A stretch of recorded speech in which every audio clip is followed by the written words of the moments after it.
여러분, 혹시 평범한 가족 여행이 역사를 뒤흔드는 거대한 질문의 시작이 될 수 있다고 생각해 보셨나요? 오늘 이야기는 바로 그런 여정에서 출발합니다.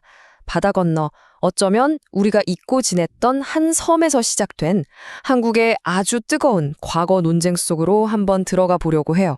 이 여행기 서문이 참 인상 깊어요. 대마도는 그냥 섬이 아니었다. 우리가 잊어버나 외면했던 과거의 한 조각이었다. 와, 바로 이 문장이 오늘 우리가 파헤쳐볼 이야기의 모든 걸 담고 있다고 해도 과언이 아닐 겁니다. 근데 여러분, 이게 얼마나 가까운지 아세요? 부산에서 대마도까지 거리가 고작 50km밖에 안 돼요. 이게 어느 정도냐면 날씨가 정말 맑은 날에는요, 부산에서 대마도가 눈으로 보일 정도래요. 정말 가깝죠? 아니, 이렇게나 가까운데 왜 우리한테 대마도는 뭔가 아득하게 먼 곳처럼 느껴지는 걸까요? 그쵸? 이 질문에 대한 답을 찾기 시작하면요, 우리는 단순한 물리적 거리가 아니라 그보다 훨씬 더 깊고 복잡한 역사의 거리라는 걸 마주하게 됩니다. 자, 그럼 이제 그 여정의 첫걸음을 따라가 보죠. 대마도에 딱 발을 내딛는 순간 여행객들은요, 피하고 싶어도 피할 수 없는 우리의 과거와 정면으로 마주치게 됩니다. 대마도 곳곳에 남아있는 흔적들은 그냥 평범한 관광지가 아니에요. 가보면 조선의 마지막 황녀 덕혜옹주의 결혼기념비가 있고요. 또 이른이 넘은 나이에 의병을 일으켰다가 순국하신 최익현 선생의 흔적도 남아있죠. 오래된 무역기지였던 초량 외관터도 있고요. 이 모든 장소들이 말 그대로 한국과 일본 사이에 얽힌 우리가 잊고 있던 아픈 역사를 온몸으로 증언하고 있는 셈입니다. 그러니까 여기서 중요한 게 뭐냐면요. 덕혜옹주나 최익현 선생 같은 분들의 개인적인 비극이 그냥 따로 떨어진 사건이 아니라는 거예요. 사실 이건 훨씬 더 거대한 어떤 의도된 역사 프로젝트가 낳은 증상들이었다는 거죠. 그 프로젝트의 이름이 바로 식민사관입니다. 들어보셨죠? 식민 지배를 정당화하려고 지배받는 민족의 역사를 의도적으로 깎아내리고 왜곡하는 역사관이에요. 뭐랄까, 계속 귀에다 대고 너희는 원래 스스로 발전할 능력이 없어. 너희 역사는 별거 아니야. 이렇게 속삭이는 것과 같다고 할 수 있죠. 그리고 이 거대한 역사 서사를 설계한 중심 인물로 두 사람이 꼽힙니다. 한 명은 일본인 학자 이마니시 류. 이 사람은 한국 고대사를 그냥 신화 수준으로 격화시키려고 했던 인물이에요. 그리고 그의 한국인 조수였던 이병도 박사가 있습니다. 이분은 해방 후에 한국 주류 사학계에 아주 중요한 토대를 닦은 분이 됐죠. 바로 이 두 사람의 관계 때문에 오늘날까지도 역사학계에 뿌리 깊은 불신이 남아있다고 보는 시각이 존재하는 겁니다. 자, 이렇게 대마도에서 마주한 역사적 상처들이요. 사실은 지금도 아주 뜨겁게 진행 중인 한 권의 책을 둘러싼 논쟁과 직결됩니다. 이건 바로 기억을 둘러싼 싸움이라고 할 수 있어요. 그 논쟁의 한 가운데에 바로 환단곡이라는 책이 있습니다. 이 책이 뭐라고 주장하냐면요. 식민사관 때문에 우리가 잃어버렸던 무려 9,000년의 역사를 복원했다는 거예요.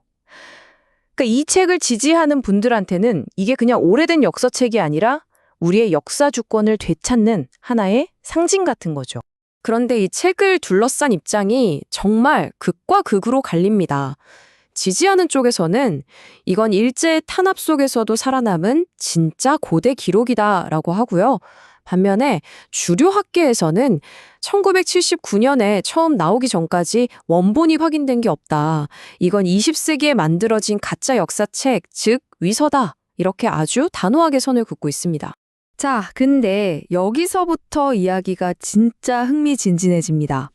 이 환단고기가 진짜라고 주장하는 쪽에서 내세우는 가장 강력하고도 뭐랄까 좀 신비롭기까지 한 증거가 있어요.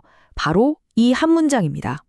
기원전 1733년에 오행성, 즉 5개의 행성이 루성이라는 별자리 근처에 모였다. 이런 기록이 있다는 거예요. 그런데 진짜 놀라운 건 뭐냐면요. 현대 천문학자들이 이걸 슈퍼컴퓨터로 시뮬레이션을 돌려봤대요. 그랬더니 정말로 기원전 1733년 7월 13일에 정확히 그런 현상이 있었다는 게 확인된 겁니다. 와, 그래서 지지자들은 이걸 하늘이 찍어준 지문이다. 누구도 조작할 수 없는 증거라고 말하는 거죠. 그럼 이 천문현상이 확인된 게 대체 뭘 의미하는 걸까요? 지지자들은 당연히 이거 봐라. 이렇게 정교한 천문 지식을 가진 고대 문명이 있었다는 증거다라고 주장하죠. 하지만 학계의 반론도 만만치 않아요. 그 현상이 있었던 건 팩트다. 하지만 나중에 누군가 책을 쓰면서 그럴듯하게 보이려고 이미 알려진 천문 현상을 끼워 넣었을 수도 있지 않느냐. 이렇게 반박하는 거죠. 자, 또 다른 중요한 단서가 고고학 쪽에서 나왔습니다. 바로 홍산 문화라는 건데요. 이게 만주 지역에서 발견됐는데 우리가 흔히 중국 문명의 시작이라고 알던 황하 문명보다도 훨씬 더 이른 시기에 거대한 제단이나 독특한 무덤을 가진 아주 발달된 문명이 있었다는 걸 보여줘요. 환단고기를 지지하는 사람들은 이게 바로 우리 책에 나오는 고대 국가의 실체다라고 주장하고 있습니다. 물론 반론도 아주 날카롭습니다. 비판하는 쪽에서는 책에 나오는 문화, 인류, 국가 같은 단어들 이거 너무 현대적인 용어 아니냐고 지적해요. 또 한글의 원형이라고 나오는 가림토 문자도 고고학적인 증거가 너무 부족하다는 거죠. 여기에 대해서 지지자들은 그건 후대의 사람들이 내용을 옮겨 적으면서 이해하기 쉽게 단어를 바꾼 거다. 핵심은 원래 고대의 기록이 맞다. 이렇게 다시 반박하고요. 자, 이렇게 짧은 여행이 끝나고 집으로 돌아오는 길. 여행자의 머릿속은 아마 답을 찾기는커녕 더 많은 질문들로 가득 찼을 겁니다. 이제 우리 이야기의 마지막 부분은 바로 그 풀리지 않는 질문들에 대한 이야기입니다. 이렇게 복잡하게 얽힌 논쟁, 대체 어떻게 풀어야 할까요? 먼저 식민사관이 우리 역사에 분명히 상처를 입혔다는 사실, 이걸 인정하는 데서 출발해야겠죠.